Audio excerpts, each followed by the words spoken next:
अच्छा भाई 7.2 शुरू कर रहे हैं आज। और बाइनोमियल थ्योरम का टॉपिक है बाइनोमियल थ्योरम। अगर मैं थोड़ा सा रिवाइज करवाऊँ तो हमने लास्ट क्लास में देखा था, जैसे हमने जो फॉर्मूलाज पढ़े थे हमने अलजेब्रा में, ए प्लस बी होल स्क्वायर, ए प्लस बी होल क्यूब। ठीक है, जो बच्चे लास्ट क्लास में एब्सेंट थे वो जरा फोकस होकर बात सुन लें मेरी। ए प्लस बी होल स्क्वायर, ठीक है, ए प्लस बी होल क्यूब। तो स्क्वायर के और क्यूब के तो आपको याद है फॉर्मूलाज, ठीक है। बट अगर हम पावर 4 कर दूंगा यहाँ पे फिर, या अगर मैं पावर 4 के बजाय पावर 9 कर दूं या 9/2 कर दूं, तो फिर आप कैसे फॉर्मूला आगे फर्दर जनरेट करेंगे? तो उसके लिए हमारी कौन हेल्प कर रहा है? हमारी बायनोमियल थ्योरम। ठीक है, बायनोमियल थ्योरम सिंपल जो थ्योरम है वो ये कह रहा है कि ए प्लस बी की पावर अगर n है तो इसको हम आगे फर्दर जनरेट कैसे करेंगे? ए की power n plus n combination R, A की पावर n-1 और बी की पावर 1। ठीक है, फिर इसके बाद जो टर्म आएगी उसमें हो जाएगा n से r को हम जो है ना 1 2 से रिप्लेस कर देंगे। 1 क्योंकि ये फर्स्ट टर्म होगी, फिर 2, ए की पावर हो जाएगी n-2 और बी की पावर 2।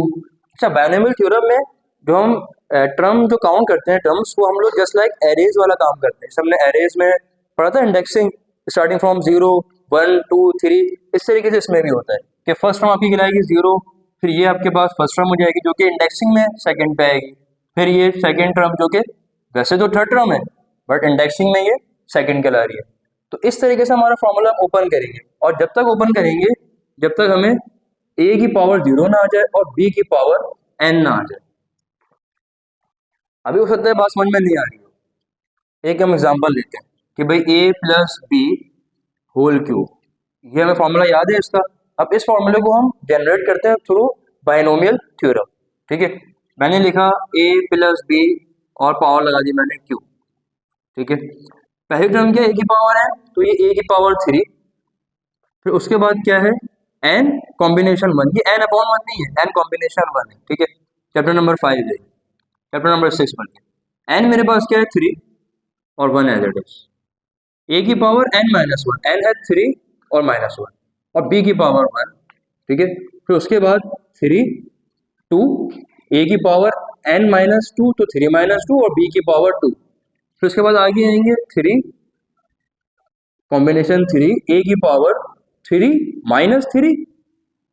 ठीक है, और b की पावर क्या हो गई 3 हो गई। अब हम यहाँ पे चेक करें तो a की पावर क्या हो गई 0 हो गई और b की पावर क्या हो गई n हो गई।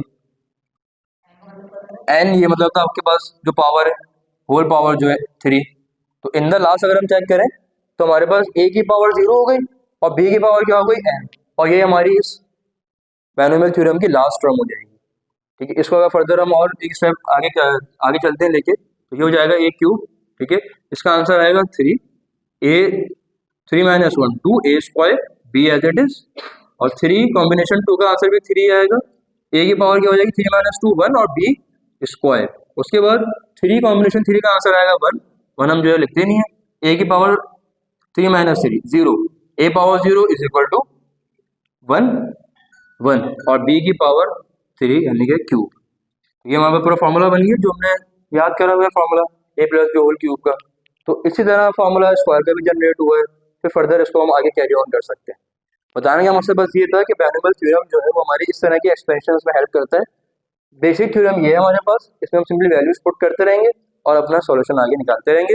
लास्ट टर्म क्या होगी a की पावर 0 और b की पावर n।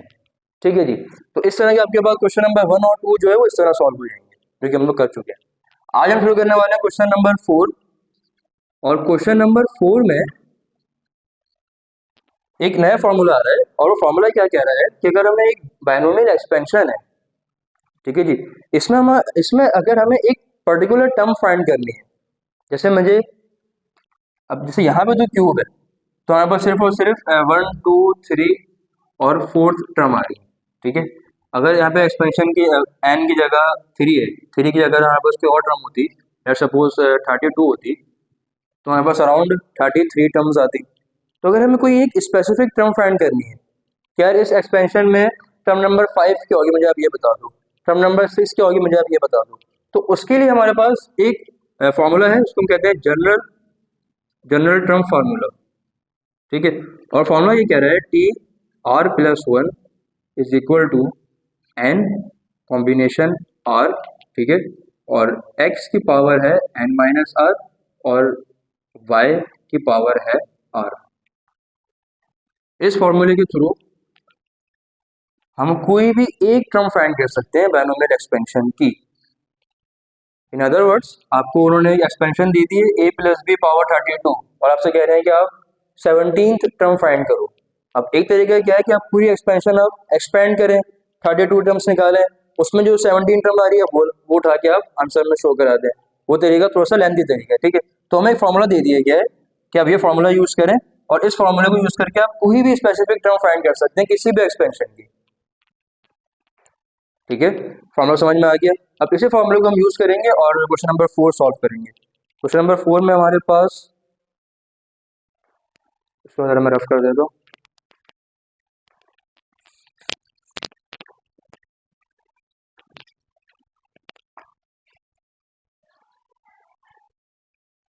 ठीक है जी, क्वेश्चन नंबर 4 में पार्ट 1 हमारे पास है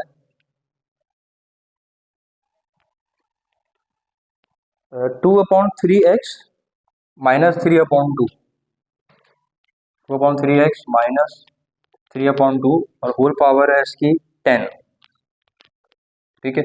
और हमसे क्या कह रहे हैं कि आप फाइंड करें 8th टर्म, ये आपने टर्म फाइंड करनी है, 8वीं टर्म कौन सी होगी इस एक्सपेंशन के अंदर, ठीक है जी।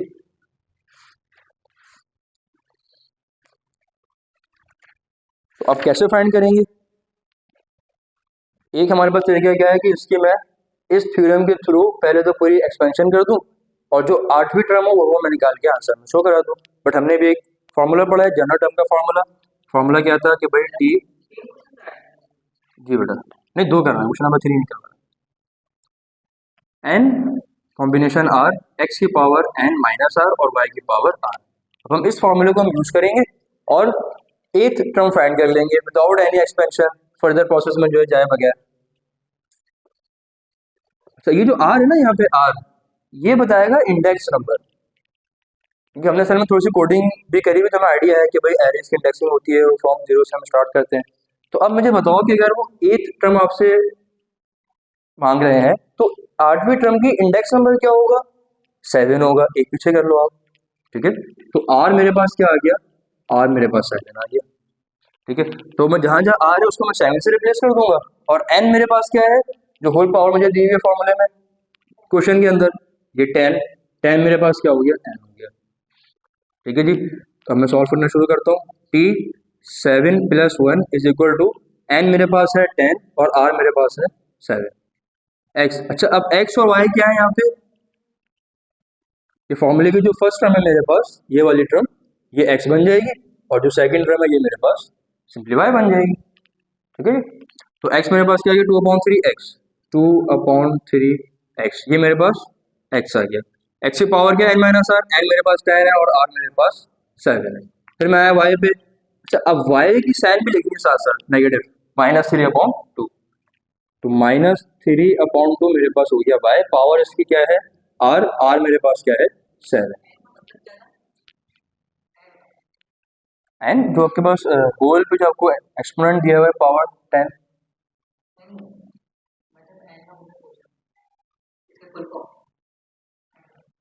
तो वो एन की कोई फुल फॉर्म नहीं है, एन हम लोग सिर्फ रिप्रेजेंट करने के लिए हमने एन चूज कर लिया कि भाई जो भी आपके पास एक्सपोनेंट होगा उसको हम एन से रिप्रेजेंट करेंगे।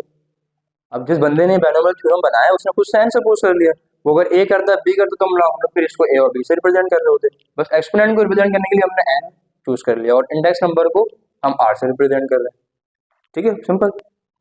तो अच्छा जी, अब जरा 10 कॉम्बिनेशन 7 निकाले जरा क्या आ रहा है, एकदम इस पे आ जाता हूँ 2/3 पावर 2/3x और उसकी पावर हो गई 10 - 7 3 और -3/2 पावर 7। इसको फाइंड करने के लिए आपके पास एक की होगी कैलकुलेटर में, उसमें NCR लिखा हुआ होगा, आई थिंक डिवाइड के ऊपर अगर देखो तो शिफ्ट दबा के आ जाएगा। तो आप पहले n लिखें 10, लिखा हुआ एनसीआर और एक होगा एनपीआर। हाँ तो अभी हमारा भी काम एनसीआर से, एनसीआर।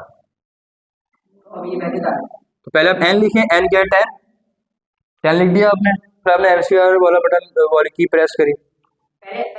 पहले 10 लिखें, फिर ये वाली की प्रेस करें, तो सी लिखा हुआ आ जाएगा कैलकुलेटर में।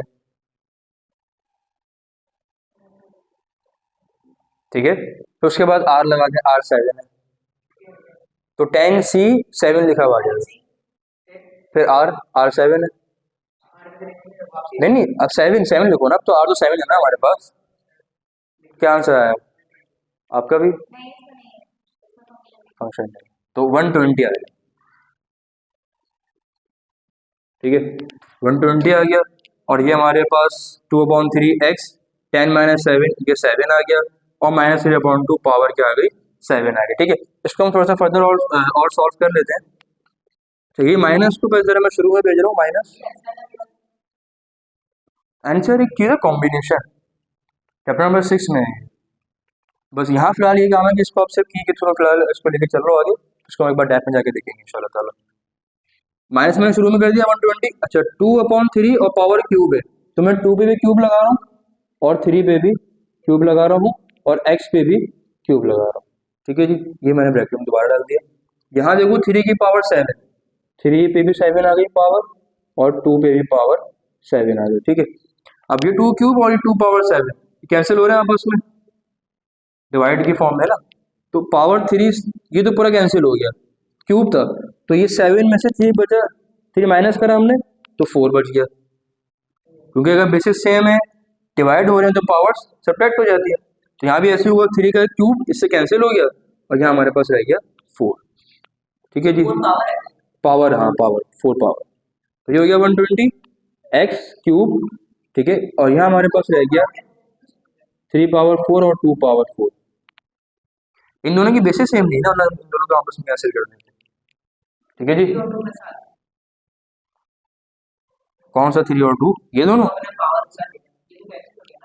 नहीं नहीं, ये वाला कैंसिल हुआ ना, 2 का क्यूब इस 2 की पावर 7 से कैंसिल हुआ, तो 4 बचा। हाँ ऐसे देखो ना, मतलब 2 क्यूब और 2 पावर 7, यानी कि यहाँ पे 3 2 है और यहाँ पे 7 2 है। ठीक है, तो 3 2 से यहाँ के 3 2 कैंसिल हो गए, कितने रह गए, 4 2, यानी कि 2 की पावर 4 रह गया, 2 की पावर 4 आ गया और 3 की पावर 4 आ गया। ठीक है जी, अब इसको कर लो कैलकुलेट, 3 की पावर 4 क्या आ रहा है, 2 की पावर 4 क्या आ रहा है,